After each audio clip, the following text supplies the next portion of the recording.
Welcome to গল্পের বৈঠক। আমি রূপসা আবার চলে এসেছি, আর আজকে আমি আপনাদের জন্য নিয়ে এসেছি আপনাদের প্রিয় কর্নেল সমগ্র থেকে আরেকটি গল্প। আজকের গল্প কর্নেল সমগ্র চতুর্থ খণ্ড থেকে পোড়ো খুনির প্রেতিনী। লেখক সৈয়দ মুস্তাফা সিরাজ। লেখক সৈয়দ মুস্তাফা সিরাজ 1930-তে 14 অক্টোবর জন্মগ্রহণ করেছিলেন এবং তিনি মারা যান 4 সেপ্টেম্বর 2012-এ।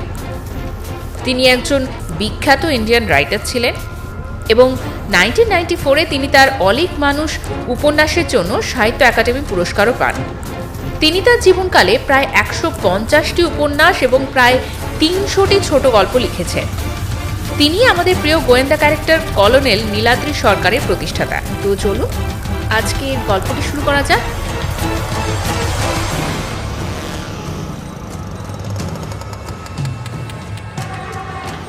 জিতপুরে প্রচণ্ড ট্রাফিক জটে আমার গাড়ি আটকে গিয়েছিল। কেন যে শর্টকাট করার জন্য এই ঘিঞ্জি রাস্তায় ঢোকার দুর্বুদ্ধি হলো তাই ভেবে নিজের ওপর ক্রমশই খাপ্পা হয়ে উঠছিল।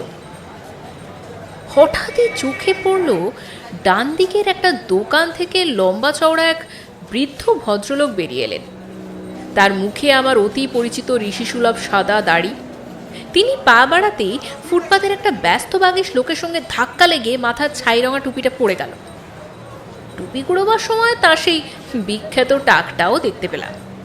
আমি চেঁচিয়ে ডাকলাম, কর্নেল, কর্নেল, এদিকে!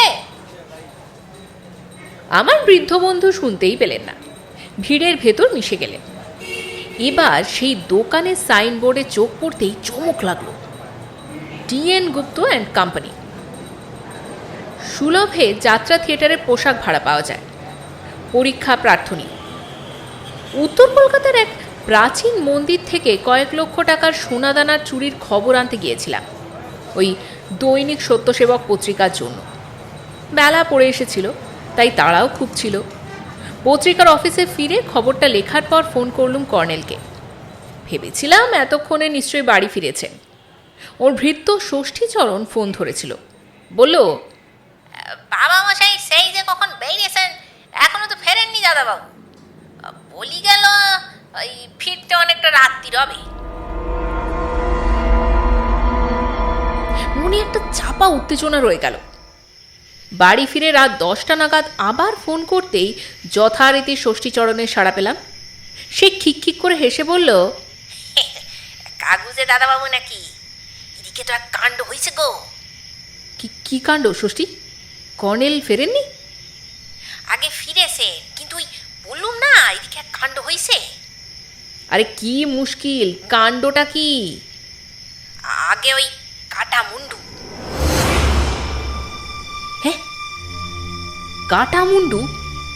তার মানে কার কাটা মুন্ডু? আবার কার? বাবা মশাইয়ের। এবারে বেশ ভরকেই গেলাম। কর্নেলের কাটা মুন্ডু মানেটা কি? আর ষষ্ঠীটা এরকম হাসছে কেন?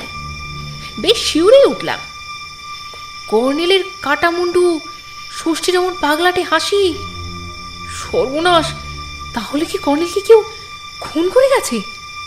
আর তাই দেখে ষষ্ঠীটা পাগল হয়ে গেছে? তখনই ফোন রেখে ঝটপট বেরিয়ে পড়লাম। রাস্তায় গিয়ে মনে হলো থানায় খবর দেওয়া উচিত হবে কিনা, কিন্তু কর্নেল নীলাদ্রি সরকারের মতো ধুরন্ধর এবং শক্তিমান মানুষ খুন হবেন কিংবা গলায় নির্বিবাদে কাউকে কোপ বসাতে দেবেন, সেটা ঠিক ভাবা যায় না। আগে ব্যাপারটা সচক্ষে দেখা দরকার। কিন্তু ইলিয়ট রোডে কর্নেলের বাড়ির সামনে কোনো ভিড় নেই। রাস্তা একেবারে শুনশান খাঁ খাঁ। হন্তদন্ত তেতলায় উঠে কলিং বেলে সুইচ টিপলাম। উত্তেজনায় আমার হাত কাঁপছিল, শরীর ভারী হয়ে উঠেছিল।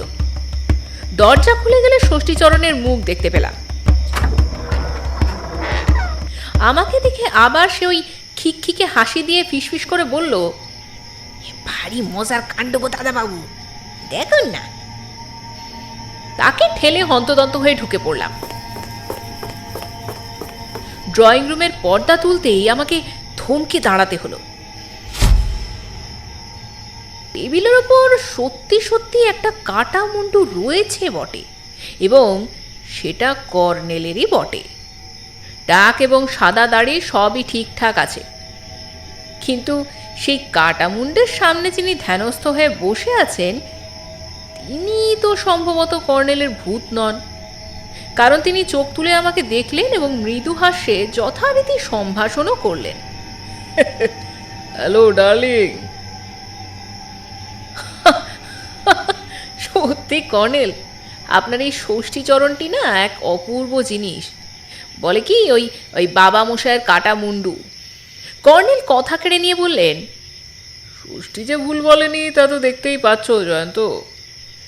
এখন বলো তো, মুন্ডুটা দেখে আমার বলে মনে হচ্ছে কি না? আপনার ছাড়া আর কার হবে? মুন্ডুটা দেখতে দেখতেই বললাম, একেবারে অবিকল। ওটা যদি রাস্তায় পড়ে থাকে তাহলে কেউ সন্দেহই করবে না যে ওটা নকল মুন্ডু। এমনকি পোস্টমর্টমের টেবিলে ডাক্তার যতক্ষণ না ছুরি চালাচ্ছেন ততক্ষণ তিনিও ধরতে পারবেন না কিছু। তাছাড়া ঠাকটিও একেবারে নিখুঁত হয়েছে। কর্নেল চুরুট ধরিয়ে সহাস্যে বললেন,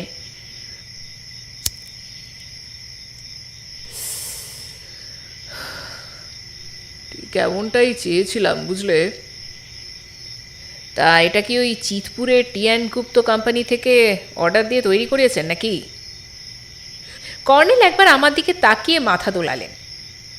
তুমি আজ বিকেলে চিতপুরের ট্রাফিক জটে আটকে গিয়েছিলে এবং আমাকে ডেকেছিলে, কিন্তু তখন আমার বেজায় তাড়া ছিল তো। আশা করি তুমি ওই কুমোরটুলির প্রখ্যাত মৃৎশিল্পী দেবেন পালের নাম শুনেছ। দেবেনবাবু ইদানিং পোশাকের দোকানের জন্য ডামি তৈরিতে খুব নাম করেছেন। চৌরঙ্গি এলাকার বহু পোশাকের দোকানে লাইফ সাইজ মূর্তিগুলো ওরই তৈরি। আগে এসব জিনিস বিদেশ থেকে আনানো হতো, তবে সেই সব মূর্তি অবশ্য সাহেব মেমদের। এই যুগে আবার সাহেব মেম টেম চলে না, বুঝলে। ও, তা আপনার ওই কাটা মুন্ডুটা কি মাটির? ওটেও না, প্লাস্টার অফ প্যারিস দিয়ে তৈরি। দোকানের ডামিগুলোও তাই। মাটির মূর্তি ওই ভেঙে যাওয়ার চান্স থাকে কি না। কিন্তু ব্যাপারটা কি একটু খুলে বলুন তো কর্নেল। গুপ্ত কোম্পানি থেকে আপনি পরচুলো কিনতে ঢুকেছিলেন নাকি? আর এই কাটা মুন্ডুরি বা উদ্দেশ্য কি? কর্নেল টাকে হাত বুলিয়ে বললেন, পরচুলো জিনিসটা আমার বরাবরই চক্ষুশূল। বিশেষ করে ওই যাত্রা থিয়েটারের জন্য যেসব পরচুলো ভাড়া দেওয়া হয় তাতে আবার অসংখ্য উকুন থাকা সম্ভব। আর তো সত্যি বলতে কি, টাক মানুষের চেহারায় না ওই একটা জ্ঞানীর ব্যক্তিত্ব এনে দেয়। আমার টাক আমার গর্বের জিনিস। তবে কাটা মুন্ডুর কথা জিজ্ঞেস করছো? এটা আমাকে ভালোবেসে উপহার দিয়েছেন ওই কুমোরটুলির দেবেনবাবু। পুরো প্রতিমূর্তি গড়ে দিতে চেয়েছিলেন। আমি বললাম, অত পরিশ্রমের দরকার নেই, বরং আমার মাথাটা উপহার দিলেই আমি খুশি। বুঝলাম, কিন্তু টি&গুপ্তের দোকানে তাহলে কেন ঢুকেছিলেন আপনি? কর্নেল সে কথার জবাব না দিয়ে কিছুক্ষণ চুপচাপ চুরুট টানলেন।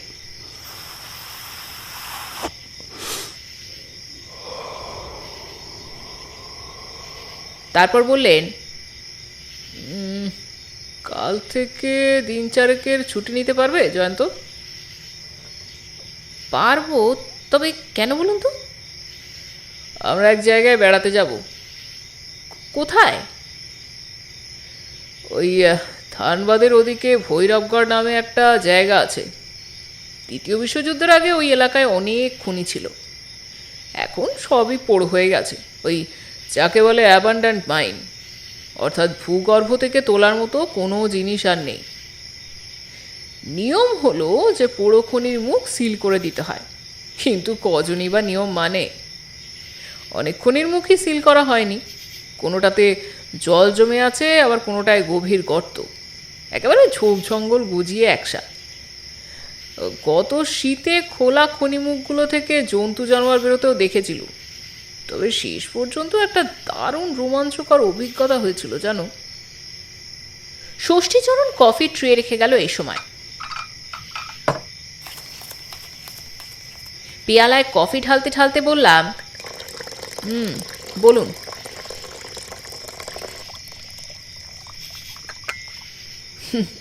জয়ন্ত, তুমি এমন অদ্ভুত প্রাণীর কথা শুনেছো যার পায়ের পাতা উল্টো, চোখ দুটো সাপের মতো নিষ্পলক, যার চিৎকার শুনলে দুঃসাহসীরও শরীর আতঙ্কে হিম হয়ে যায়? না না না, এসব আমি শুনিনি। বলছি বটে প্রাণী, কিন্তু দেহাতি লোকেরা আবার তাকে পেতনি বলে। তুমি ওই বিহার, মধ্যপ্রদেশ, উত্তরপ্রদেশ, হিমাচলের যেখানেই যাবে, দেহাতি লোকেদের কাছে এই সাংঘাতিক পেতনির কথা শুনতে পাবেই পাবে।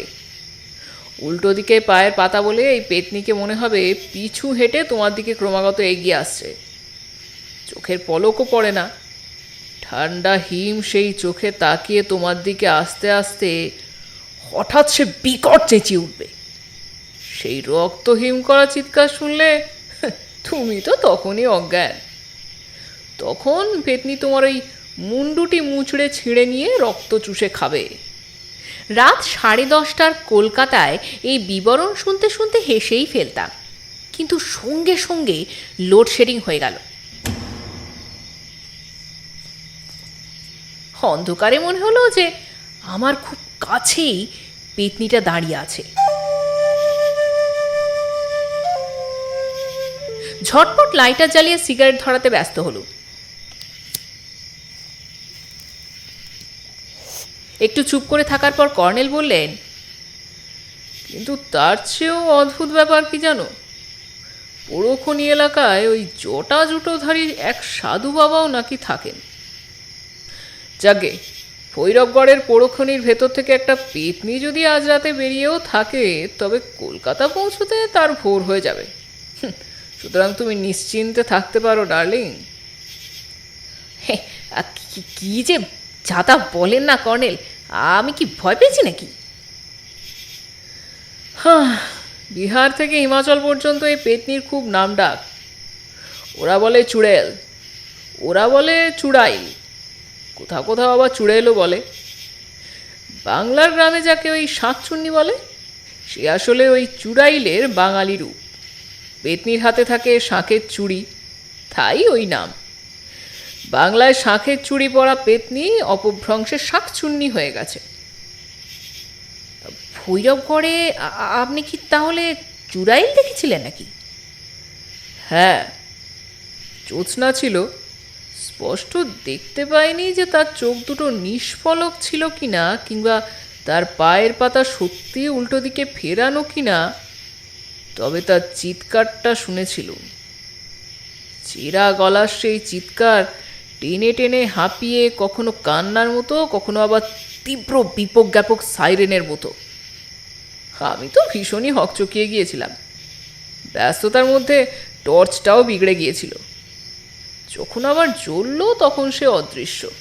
কিন্তু এতদিন পরে সেই চুড়াইল রহস্য উদ্ধারে বেরোনোর কারণটা কি বলুন তো? পেতনিটা কি কারুর মুন্ডু ছিঁড়িয়ে আবার রক্ত পান করেছে নাকি? করেছে। তারপর উঠে গিয়ে কোনার টেবিলের ড্রয়ার থেকে একটা ইনল্যান্ড লেটার এনে বললেন,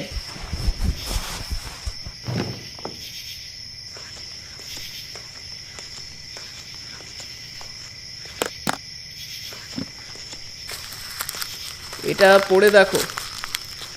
আলোর দিকে ঝুঁকে চিঠিটাতে চোখ রাখলাম। তাড়াহুড়ো করে লেখায় হরফগুলো বেশ বাঁকাচোরা হয়ে গেছে।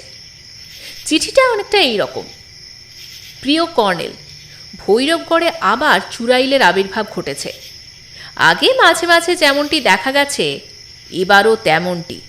দুজনের কাটা মুন্ডু আর ধড় পাওয়া গেছে। এক ফোঁটাও রক্ত ছিল না। পুলিশ বলেছে ডাকাতের কীর্তি, কিন্তু আমি জানি তা নয়। গত রাতে আমাদের পেছনের বাগানে চুড়াইলের ডাকও শুনেছি। তখন রাত প্রায় 1টা। আমার অনিদ্রার কথা তো আপনি জানেনই। ডাক শুনে জানালা খুলে উঁকি দিয়েছিলাম। হাতে বন্দুকও ছিল, কিন্তু তখন লোডশেডিং চলছিল। টর্চের আলোয় তার এক পলক চেহারা দেখেছিলাম। বুক কেঁপে উঠল। ভয় ছুটে বন্দুকই ছুঁড়তে পারলাম না।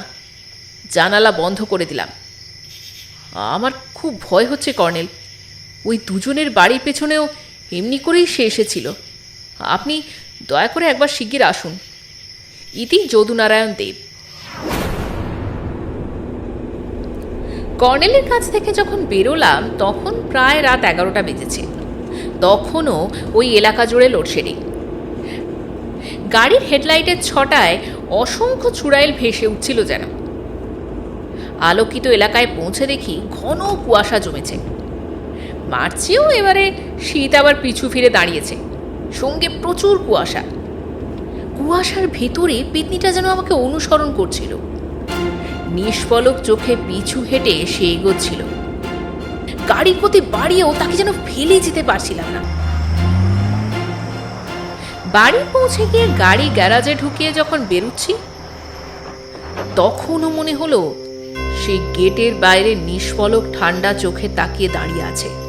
তরতর করে সিঁড়ি বেয়ে গিয়ে ঘরে ঢোকার পর কতক্ষণ কান পেতে থাকলাম, কিন্তু তার ডাক আর শুনতে পেলাম না। তখন ওই নিজের মিথ্যে ভয়ের কথা ভেবে খুবই লজ্জা হলো।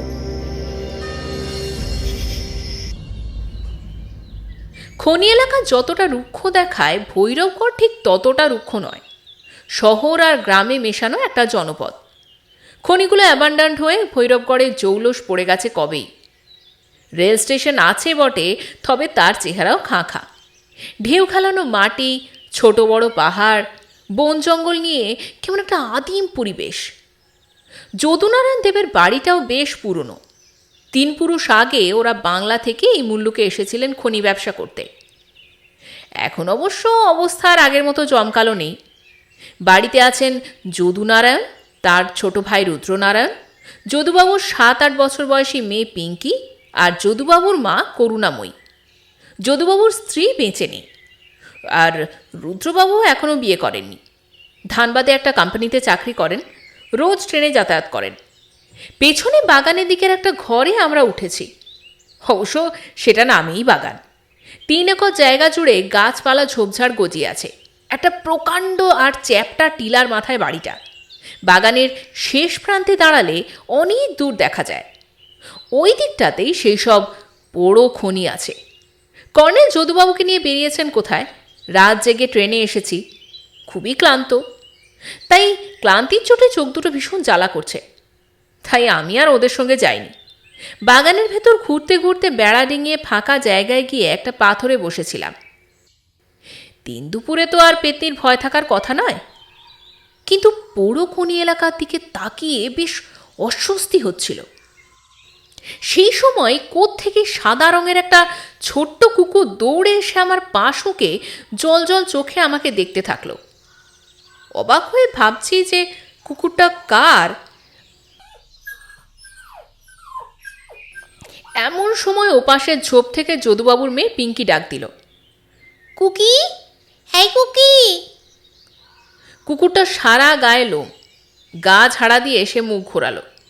পিঙ্কি তার কাছে এসে ধমক দিল, ও মা, কথা কানে যাচ্ছে না বুঝি? চাটি খাবি বলে দিচ্ছি, চলে আয়। তোমার কুকুর বুঝি? ভারী সুন্দর তো। পিঙ্কি আমার কথায় কান দিল না। সে কুকুরটাকে 2 হাতে তুলে নিয়ে ঢাল বেয়ে দৌড়তে শুরু করলো।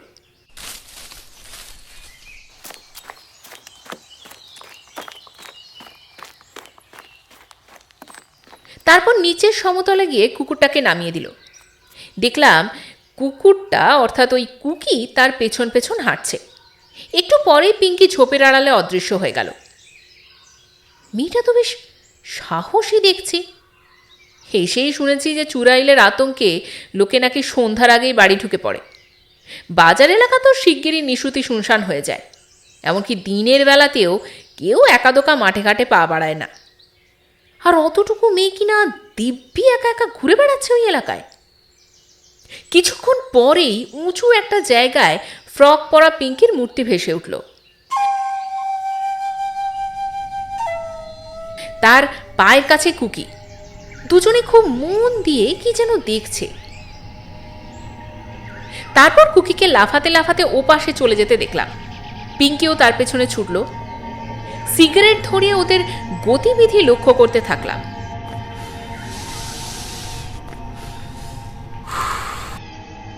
কখনো অদৃশ্য হয়ে যাচ্ছে, আবার কখনো ওদের দেখা যাচ্ছে। তারপর কতক্ষণ আর দুটিকে দেখতেই পেলাম না। কেমন একটা অস্বস্তি হতে লাগলো। এবারে লম্বা পায়ে ঢাল বেয়ে নেমে পড়লাম। ওদের শেষবার যেখানে দেখেছি সেই দিকে হাঁটতে থাকলাম।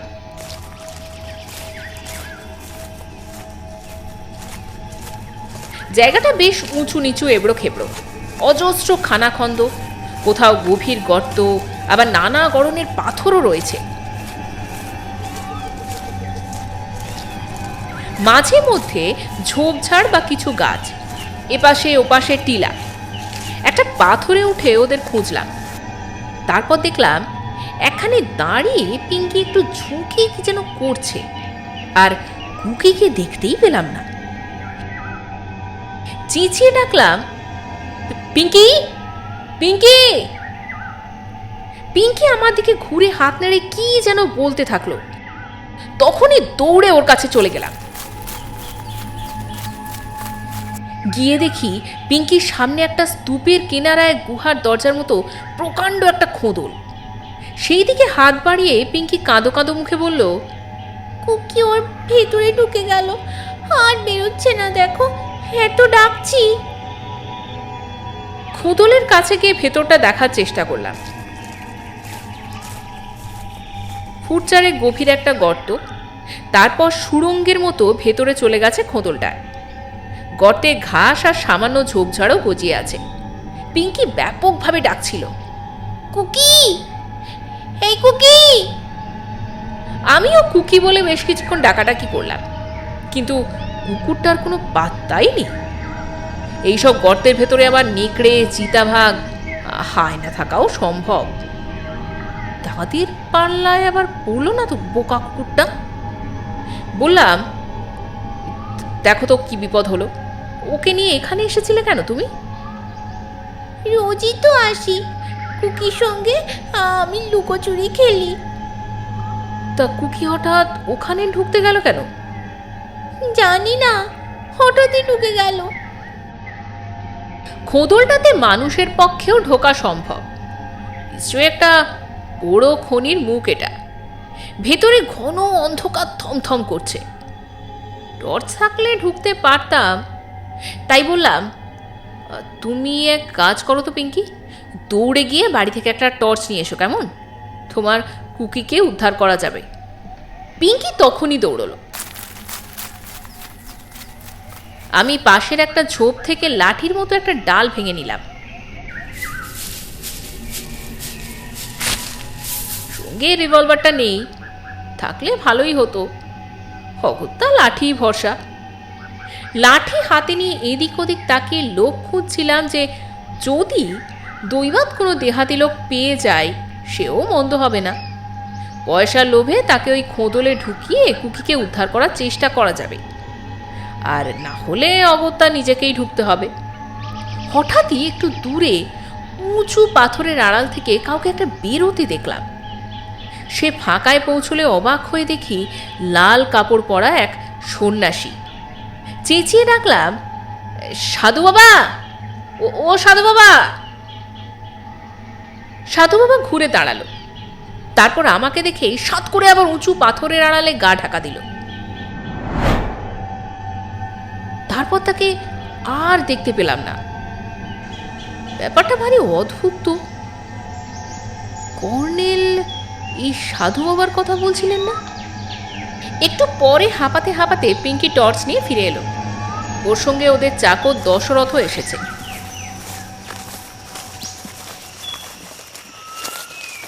দশরথের সঙ্গে সকালেই আলাপ হয়েছে আমার। লোকটার বয়স হয়েছে বটে, তবে এখনও চেহারাটা বেশ শক্ত সামর্থ্য। হাসতে হাসতে বলল, কুকি যে কেন ঢুকেছে আমার মালুম হয়েছে স্যার। ভৈরবগড়ের কুত্তাদের কাছে কুকি শুনেছে কি যে ये सब गुहार अंदरे ওই कराड़ी रोटी मिलते पारे। कराड़ी रोटी की दशरथ? ये सब गुहार अंदरे ना भालुकेर डेरा থাকে।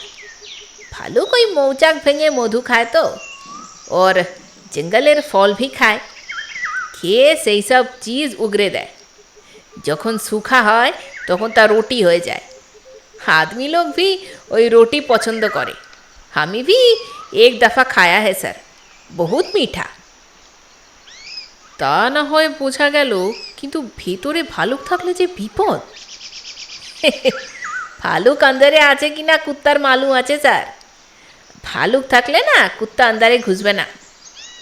ঠিক এই সময় খোদল থেকে এক লাফে কুকি বেরিয়ে এলো। মুখে এক টুকরো কালচে রঙের পাউরুটির মতো জিনিস। দশরথ লাফিয়ে উঠল। देखिए देखिए हम ठीक बोला कि ना। পিঙ্কি কুকিকে কোলে তুলে নিয়ে আলতো দুটো চাঁটি মারল। তারপর তার মুখ থেকে কারারি রুটির টুকরোটা কেড়ে ছুঁড়ে ফেলল। দশরথ সেই টুকরোটা অমনি তুলে নিয়ে বলল, अरे अरे ए फेंको मत दीदी, ये रोटी जे खाबे ना से ताकत वाला पलवान हो जाबे। দশরথ আমাকে অবাক করে কুকুরের এঁটো সেই বিচিত্র বস্তুটি মাথায় ঠেকালো প্রসাদের মতো। তারপর ঝেড়ে মুছে পকেটে ঢোকালো। তার মুখ একেবারে খুশিতে উপচে পড়ছে। হাঁটতে হাঁটতে দশরথকে বললাম, আচ্ছা দশরথ, ওখানে একজন সাধু বাবাকে দেখলাম, কিন্তু যেই আমি ওকে ডেকেছি উনি লুকিয়ে পড়লেন কোথায়? ব্যাপারটা কি বলতো? দশরথ থমকে দাঁড়িয়ে গেল। আমার মুখের দিকে অবিশ্বাসের দৃষ্টিতে তাকিয়ে বলল, सच बात बोलছেন? আরে হ্যাঁ, একজন সাধু বাবাকে আমি সত্যিই দেখলাম দশরথ। আপনি বহুত পুণ্যবান আছেন স্যার, তাই দেখা পেলেন। ওখানে একজন সাধু বাবা থাকেন বটে, লেকিন কেউ তার দেখা পায় না। যারা পায় তারা বহুত পুণ্যবান আদমি আছে। তুমি কখনো দেখা পাওনি? না স্যার, শোনা কি সাধু বাবার উমর 200 বরস আছে। বলো কি, 200 বছর বয়স? জি हाँ साहब, ভৈরবগড়ে যাকে পুছ করবেন সেই বলবে।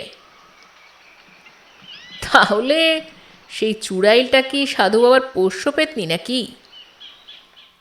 আমি মজার ছলে কথাটা বলেছিলাম বটে, কিন্তু দশরথ শুনেই সঙ্গে সঙ্গে শিউরে উঠে দোকানে আঙুল ঢুকিয়ে বলল, হে রাম রাম রাম রাম সাহাব, এ মুল্লুকে যতক্ষণ আছেন ততক্ষণ ও নাম মুখে নেবেন না। বলে সে চলার গতি বাড়িয়ে দিল। তার চেহারায় পরিষ্কার আতঙ্ক ফুটে উঠেছিল। কর্নেল ও যদুবাবু বাগানে দাঁড়িয়ে কথা বলছিলেন। দশরথ কুকির কীর্তি বর্ণনা করলো এবং ফতুয়ার পকেট থেকে ভালুকের বানানো রুটির টুকরোটাও দেখালো। যদুবাবু পিঙ্কিকে একটু বকাবকি করলেন, তারপর বললেন, ওকে নিয়ে এই সমস্যা জানেন, যতক্ষণ স্কুলে থাকে চিন্তা করি না, কিন্তু বাড়িতে থাকলে ওই কুকুর নিয়ে পরক্ষণীর ওদিকে চলে যায়। অথচ ইদানিং ভুলেও ভৈরবগড়ের লোকেরা ওদিকে পাই বাড়াচ্ছে না। কর্নেল দশরথের কাছ থেকে ওই কারাড়ি রুটির টুকরোটা নিয়ে পরীক্ষা করছিলেন। ফেরত দিয়ে বললেন, কারাড়ি রুটির কথা দক্ষিণ ভারতের জঙ্গল এলাকায় গিয়ে শুনেছিলাম বটে, এবারে সচক্ষে দেখলাম। যদুবাবু জিজ্ঞাসা করলেন, কারাড়ি বলে কেন জানেন? তামিল ভাষায় ভাল্লুককে কারাড়ি বলে, তাই। দশরথ সবার মুখের দিকে তাকিয়ে উসখুস করছিল। চাপা গলায় যদুবাবুর উদ্দেশ্যে বলল, বড়বাবু কলকাতা স্যারকে খনি সাধু বাবা দর্শন দিয়েছেন। হ্যাঁ, তাই নাকি জয়ন্তবাবু? হ্যাঁ, ওই কয়েক সেকেন্ডের জন্যই লাল কাপড় পরা জটাধারী এক সাধু বাবাকে দেখেছি বটে। যদুবাবু কর্নেলকে বললেন, দেখলেন তো কর্নেল, আপনি তো কথাটাতে কানই দিচ্ছিলেন না। দেখুন, তার মানে যা রটে তা সত্যি বটে। কর্নেল একটু হাসলেন। আমুল যে দিনই তা নয়, বলেছিলাম বিশ্বাস করা যায় এমন একজন প্রত্যক্ষদর্শী কাউকে পেলে ভালো হয়।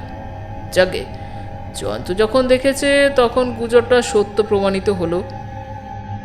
কর্নেলের বুকে বাইনোকুলার ঝুলছিল। কথাটা বলার পর বাইনোকুলারটা চোখে রেখে পরক্ষণী এলাকার দিকে কি যেন দেখতে থাকলেন। যদুবাবু খুব আগ্রহে চাপা গলায় বলে উঠলেন, কিছু দেখতে পাচ্ছেন নাকি কর্নেল? লাল ঘুঘু। লাল ঘুঘু মানে? যদুবাবুর গলায় নৈরাশ্য ফুটে উঠল। আমি ভাবলাম বুঝি সাধু বাবাকে দেখতে পেয়েছেন। আসলে এই লাল ঘুঘু পাখির ঝাঁক তো সচরাচর দেখা যায় না। এরা ঊষর মরু অঞ্চলের বাসিন্দা। শীতের শেষ দিকে উর্বর এলাকায় চলে আসে, বর্ষা পর্যন্ত কাটিয়ে আবার ফিরে যায়। বলে কর্নেল চোখে বাইনোকুলার রেখে এক পা করে হাঁটতে শুরু করলেন। বুঝলাম যে এবেলার মতো তিনি উধাও হতে চলেছেন। যদুবাবু একটু হেসে বললেন, যা হবে। যাকে আসুন জয়ন্তবাবু, আমার ঘরে বসে কিছুক্ষণ গল্প গুজব করি, আসুন।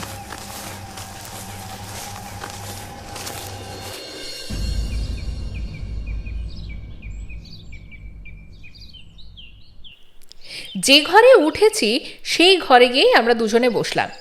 দশরথ চা আনতে গেল। পিঙ্কি তার কুকুর নিয়ে বাগানে খেলে বেড়াচ্ছে, দেখতেই পাচ্ছিলাম। যদুবাবু বললেন, জয়ন্তবাবু, আপনি তো খবরের কাগজের লোক, এমন ঘটনা কখনো ঘটতে দেখেছেন? কি ঘটনা সেটা একটু খুলে বললে ভালো হয় আর কি। না মানে ওই ভূত প্রেতের হাতে মানুষ খুন, পুলিশ তো বলছে স্রেফ ডাকাতি। আচ্ছা আপনি বলুন তো মশাই, ডাকাত কি মানুষের মুন্ডু কেটে রক্ত খায় নাকি? তা খায় না বটে। আজ রবিবার, গত বুধবার রাত 1টায় আমি ওইখানে স্পষ্ট দেখেছি যে চুড়াইল দাঁড়িয়ে আছে। শাড়ি পরা, কালো চেহারা, হাতে শাঁখা পরা, আর চোখ দুটো নীল। টর্চের আলোয় কয়েক সেকেন্ডের জন্য হলেও তাকে স্পষ্ট দেখে নিয়েছি। মুখের চেহারা দেখলে রক্ত তো হিম হয়ে যায় মশাই। এই দেখুন না, এখনো আমার গায়ে কাঁটা দিচ্ছে। বলে যদুবাবু জানালার বাইরেটায় একটা জায়গা দেখালেন। আচ্ছা, চুড়াইলের পায়ের পাতা নাকি উল্টো দিকে থাকে? হ্যাঁ হ্যাঁ, ঠিক তাই। টর্চের আলো খুব জোরালো ছিল, পা দুটো দেখে নিয়েছি। যে দুজন লোক চুড়াইলের হাতে মারা পড়েছে তারা কে? তাদের তো বাড়িতে নিয়েই গিয়েছিলাম কর্নেলকে। একজনের নাম মাধব পাণ্ডে, বাজারের সেরা ব্যবসাদার ছিলেন পাণ্ডেজি। মহাজনী কারবারও ছিল, সুদে অভাবী লোককে টাকা ধার দিতেন। আর দ্বিতীয়জন হলেন রামনাথ মিশ্র, লোকে বলতো মিছিরজি। উনি ছিলেন বড্ড ভালো মানুষ, জানেন, ওই পাণ্ডেজিরই কর্মচারী উনি। তা ওরা খুন হয়েছেন কিভাবে? কিভাবে মানে আসলে ঠিক বোঝা যাচ্ছে না, জানেন তো, যে পাণ্ডেজি অত রাতে কেন বেরিয়েছিলেন। ঘরের দরজাও খোলা ছিল। ভোরবেলা স্টেশনের কাছে ওই মুন্ডু কাটা লাশটা পাওয়া যায়। তবে রাতে বাড়ির লোক তো বটেই, পাশের বাড়ির লোকেরাও চুড়াইলের ডাক শুনেছিল। মিছিরজি খুন হন ঠিক তার পরের রাতে। মিছিরজিও স্টেশনের কাছে একটা বস্তিতেই থাকেন। তারও ঘরের দরজা বাইরে থেকে আটকানো ছিল।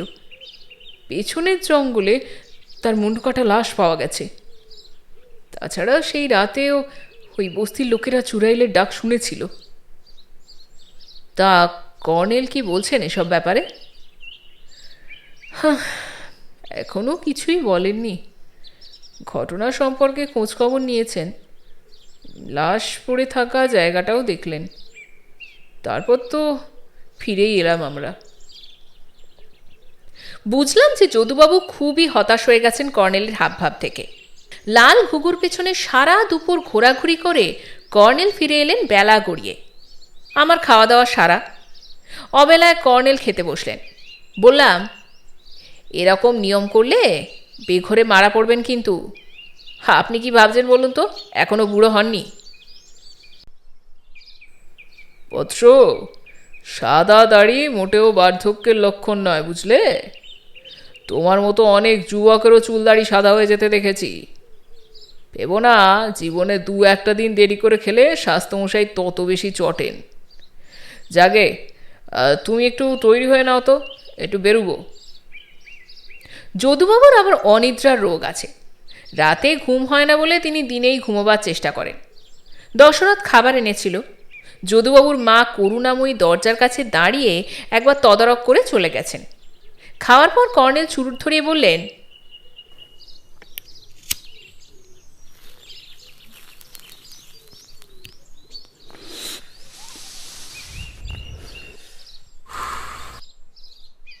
আচ্ছা দশরথ, তোমাদের ছোটবাবু গেলেন কোথায়? আজ ছুটির দিনে তো তার বাড়িতেই থাকার কথা। ছোটবাবুর খবর ছোটবাবুরই মালুম আছে স্যার, উনি ওরকমই আছেন। কীরকম বলো তো? रात में बड़ो बाबूर संगे बहुत कजिया करेছিলেন। सुबह में वो चाव बाव पिए चले गेलेन, तो अभी तक तो আসলেন না। মাইজির সঙ্গে भी কাজিয়া করেন ছোট বাবু। তা কেন? हो रुपया के लिए, আর ঘড়ি রুপিয়া চাইলে কত রুপিয়া দেবেন বলুন তো বড় বাবু? মাইজি বা কোথায় রুপিয়া পাবেন বলুন স্যার? তা রুদ্রবাবু তো চাকরি করেন, মাইনের টাকাতেও কুলোয় না নাকি? ছড়িয়ে দিন স্যার, ছোটবাবু জুয়ারি হয়ে গেছেন, জুয়ারি। ও তাই বলো? জুয়া খেললে অবশ্য মানুষের বুদ্ধিশুদ্ধি আর থাকে না। যাকে কই জয়ন্ত, এসো আমরা বেরোই। যদুবাবুর ভাই রুদ্রবাবুর সঙ্গে সকালে আমার সৌজন্যমূলক পরিচয়ও হয়নি, তবে একবার দেখেছিলাম। রোগা গড়নের যুবক, রাগী চেহারা, গায়ে লাল রঙের গেঞ্জি আর পরনে ছিল নেভি ব্লু প্যান্ট, হাতে স্টিলের বালা, আবার গলায় সরু চেনও দেখেছিলাম।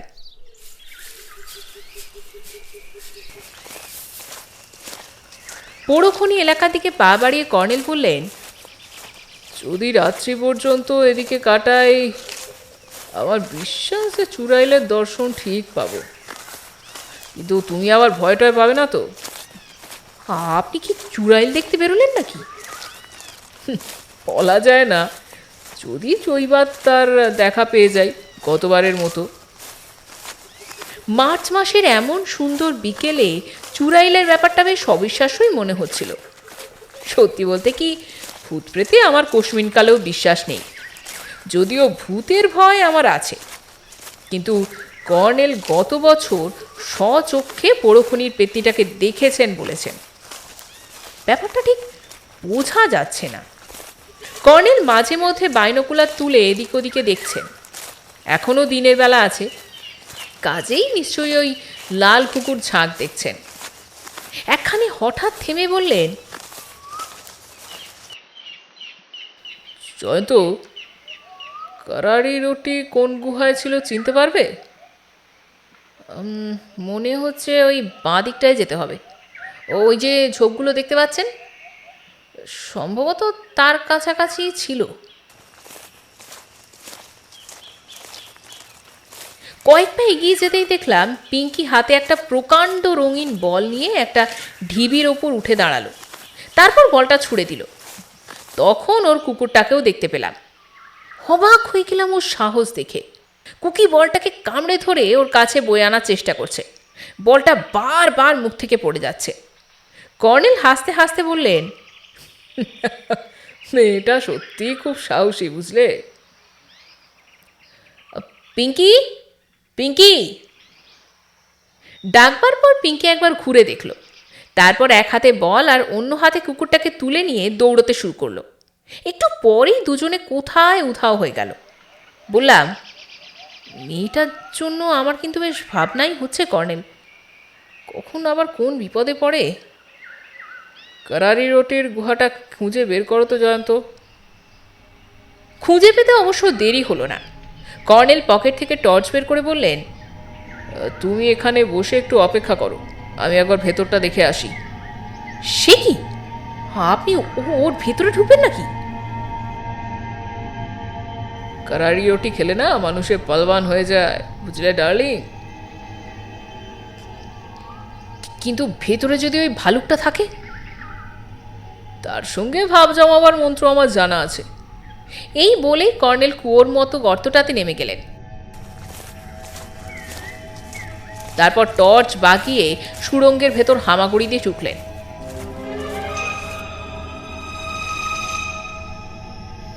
আমি হতভম্ব হয়ে দাঁড়িয়ে রইলাম। প্রতি মুহূর্তে আশঙ্কা হচ্ছে এক্ষুনি হয়তো দেখব কর্নেল ভালুকের আঁচড় খেয়ে রক্তারক্তি হয়ে এবং কোনো মতে প্রাণ নিয়ে ফিরেছেন।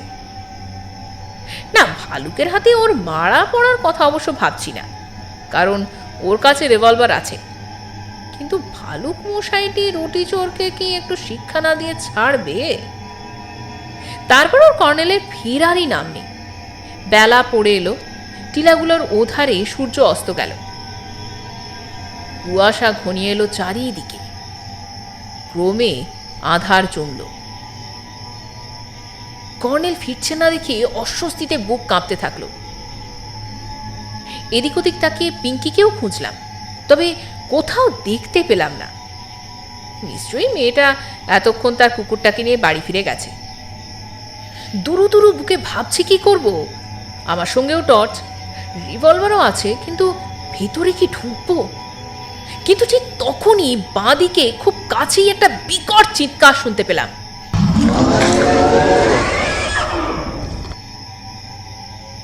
ঘুরে কিচ্ছু দেখতে পেলাম না। অন্ধকারে কেউ ওই ভিত খুঁটে আর্তনাদ করেই চলেছে।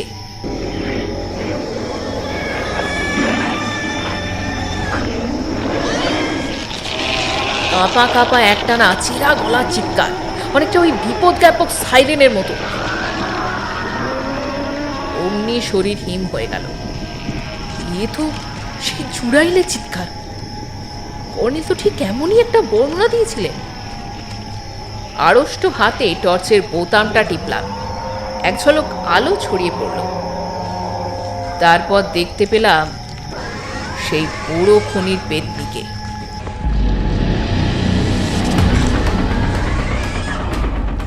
কালো কুচকুচে গরম, মানুষের মতো, কিংবা আদতে মানুষের মতো নয়।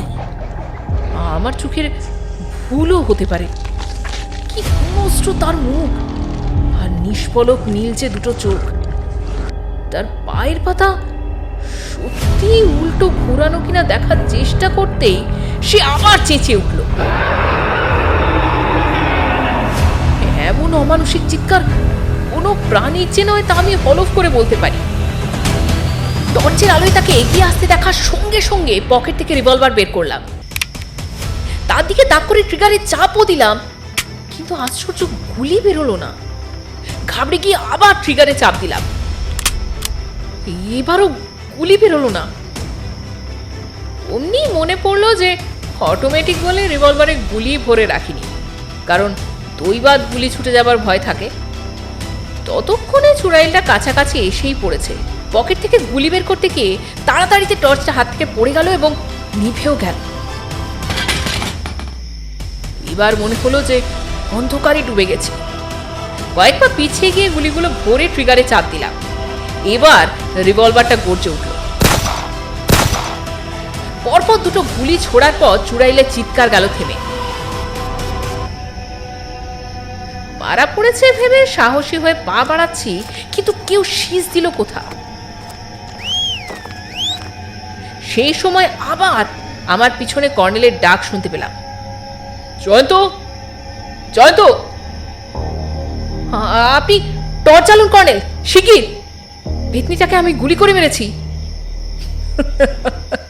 পেতনিকে তো কখনো গুলি করে মারা যায় না ডার্লিং। আরে বাবা, টর্চটা জ্বালুন না কেন? তা তোমার টর্চ কি হলো? কোথায় পড়ে গেছে? আমার টর্চটাও কেউ খনি গুহার ভেতরে কেড়ে নিয়েছে। কর্নেল কাছে এসে দাঁড়ালেন। বললাম, সে কি, কেড়ে নিয়েছে মানে? কর্নেল লাইটার জেলে চুরুট ধরালেন।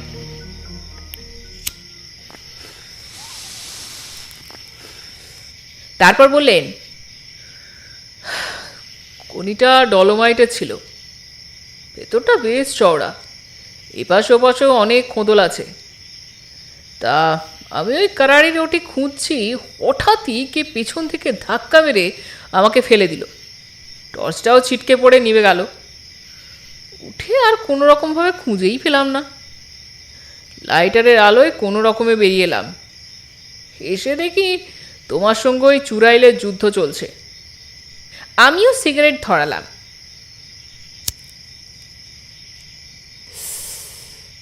তারপর লাইটারের আলোয় কয়েক পা এগিয়ে টর্চটা খুঁজে পেলাম।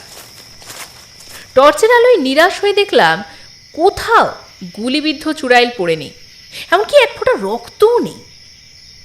পেতনিদের হয়তো রক্ত থাকার কথাও নয়, গুলি তাদের গায়ে লাগারও কথা নয়, তবে আওয়াজে তারা ভয় পেতেও পারে। বললাম, ব্যাপারটা কি হতে পারে বলুন তো কর্নেল? কোন ব্যাপারটা? ওই চুড়াইল। ও যে নিছক পেতনি ছাড়া কিছু নয় সে তো বুঝতেই পারছো। কিন্তু আমার যে এখনো বিশ্বাস হচ্ছে না কর্নেল, ভূত পেতনি বলে সত্যি কিছু আছে। স্বচক্ষে দেখেও বিশ্বাস হচ্ছে না? যাকগে, বোঝা যাচ্ছে যে আমাদের এ তল্লাটে ঘোরাঘুরি করতে চুড়াইলের ভীষণ আপত্তি, বুঝলে? তাই সে একটু ওই ভয় দেখাতে এসেছিল। চারিদিকে ভয়ে ভয়ে আলো ফেলে আমরা হাঁটছিলাম, হাতে রিভলভারটাও তৈরি। কর্নেলের কথার জবাবে কি বলবো ঠিক ভেবে পাচ্ছিলাম না। কর্নেল টর্চের আলোয় এক টুকরো লাল রঙের ছেঁড়া কাপড় দেখিয়ে বললেন, আমাকে ধাক্কা মারতেই আমিও তাকে ধরার চেষ্টা করেছিলাম। তার পরনের কাপড়ের এই টুকরোটা আমার হাতে থেকে গেছে। তুমি বলেছিলে না ওই সাধু বাবার পরনে লাল কাপড় দেখেছো? কাজেই সে সেই সাধু ছাড়া আর কে হতে পারে বলো তো? সম্ভবত অন্য কোনো সুড়ঙ্গ দিয়ে ওখানে যাওয়া যায়, আর সে আমাকে অন্যদিকে ফলো করছিল। আমার মাথায় চমক খেলে গেল। বললাম, কর্নেল, অনেক তান্ত্রিক সাধুকির তো প্রেতসিদ্ধ হন শুনেছি, তাদের নাকি আবার ওই ভূত প্রেত আবার পোষাও থাকে। চুড়াইল বা শাকচুন্নিটা ওই ওই সাধুর পোষা নয় তো? তাহলে তুমি স্বীকার করছো যে ভূত প্রেত আছে? কি জানি, কিন্তু আপনিও তো ওসবে বিশ্বাস টিশ্বাস করেন না। কেন করবো না? আলবাত করি। কে বললো করি না? তারপর ডান দিকে ঘুরে দাঁড়িয়ে তেমনি চড়া গলায় বলে উঠলেন, হি রুদ্রবাবু, এখানে কি করছেন অন্ধকারে? টর্চের আলো সেদিকে ফেলে দেখি যদুবাবুর ছোট ভাই রুদ্রনারায়ণ একটা পাথরের ওপর পা ঝুলিয়ে বসে আছেন। আলো পড়তেই একেবারে খেঁকে উঠলেন, আহ, আলোটা নেবার তো মশাই। টর্চ নিভিয়ে দিলাম। কর্নেল বললেন, আসুন আসুন, বাড়ি যাবেন না? না। আহা, খামোখা বাড়ির লোকের ওপর রাগ করে আর কি হবে রুদ্রবাবু? তাছাড়া এখানে অন্ধকারে বসে থাকাও তো বিপজ্জনক। একটু আগে ওই চুড়াইলের ডাক শোনেননি? আরে জানতো মশাই, আপনাদের আর ভালো মানুষই করতে হবে না। আমাকে চুড়াইল দেখাচ্ছে। নিজেদের মাথা বাঁচান আগে, তারপর কথা বলতে আসবেন। কর্নেল আর কথা বাড়ালেন না, বললেন, চলো জয়ন্ত, রুদ্রবাবু আবার ভীষণ চোটে আছেন মনে হচ্ছে। ওদের বাগানের কাছাকাছি যেতেই লণ্ঠন হাতে দশরথকে দেখা গেল। আমাদের দেখে সে একটু আশ্বস্ত হলো। তার হাতে একটা বল্লমও দেখতে পাচ্ছিলাম। বলল, বড়বাবু আপনাদের নিয়ে বহুত সোচ করছেন স্যার। পিঙ্কি দিদি বলল কি যে ওই কর্নিয়া স্যারদের নাকি খনির আন্দারে ঘুষতে দেখেছেন। ওর আপনারা এত দেরি করলেন।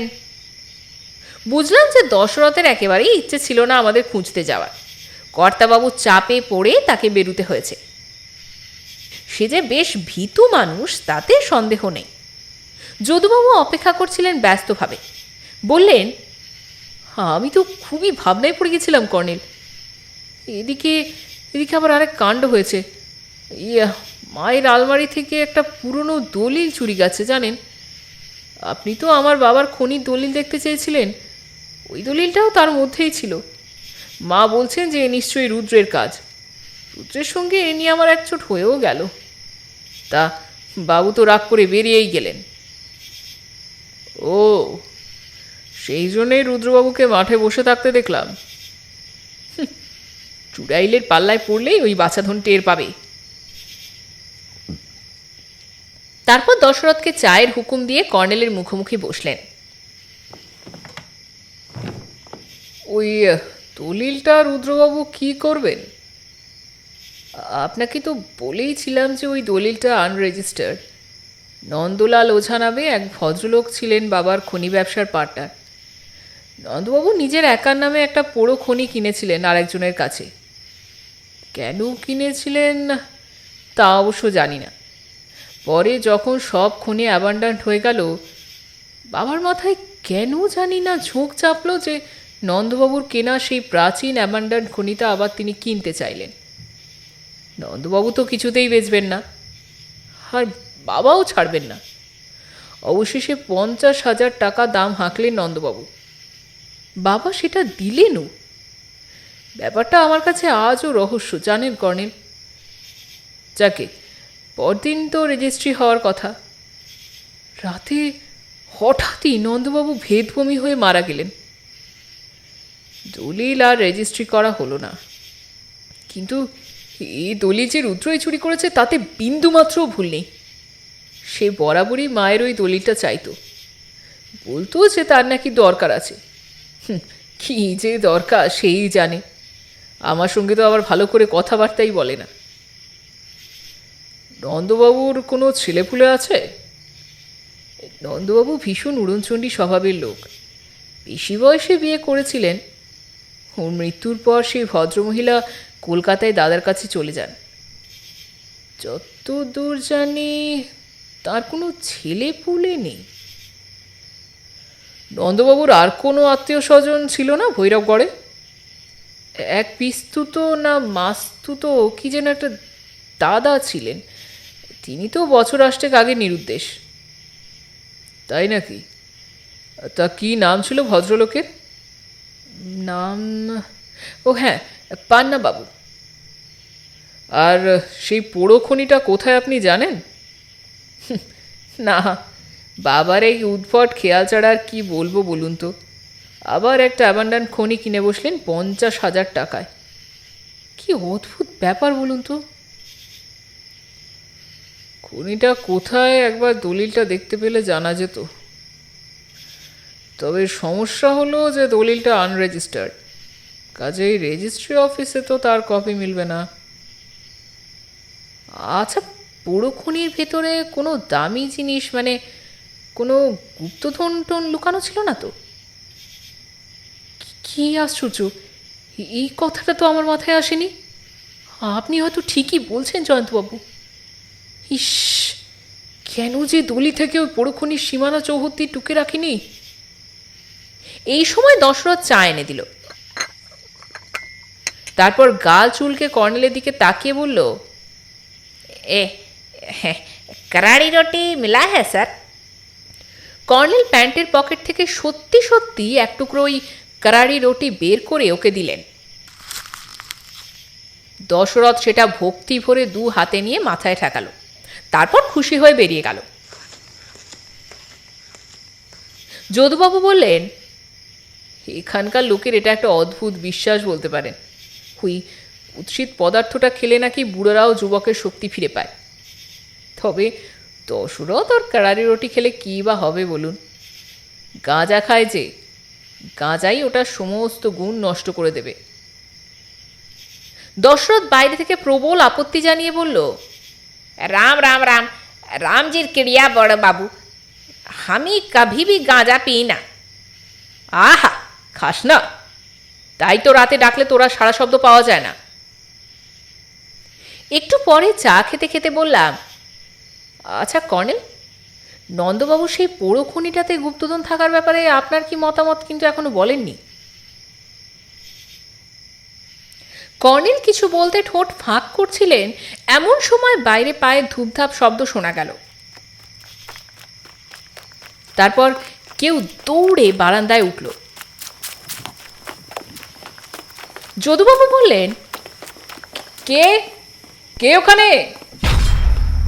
বাইরের লোকটা যেন সশব্দে আছাড় খেল।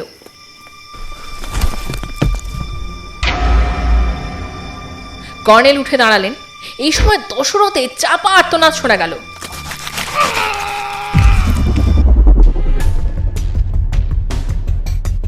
আপনারা শুনছিলেন লেখক সৈয়দ মুস্তাফা সিরাজের লেখা পোড়োখনির প্রেতিনী গল্পটির প্রথম খণ্ড। পোড়োখনির এই চূড়াইল রহস্যটি কী তা জানতে শুনতে থাকুন এই গল্পেরই দ্বিতীয় বা অন্তিম পর্ব। আর এই চ্যানেলের গল্পগুলো যদি আপনাদের ভালো লাগে, প্লিজ এই চ্যানেলটিকে শেয়ার ও সাবস্ক্রাইব করতে ভুলবেন না, এবং তার সাথে সাথে বেল আইকনটিকেও অবশ্যই ক্লিক করবেন। আজকে তবে এ পর্যন্তই, পরে আবার দেখা হচ্ছে এই গল্পেরই দ্বিতীয় পর্বের সঙ্গে। নমস্কার।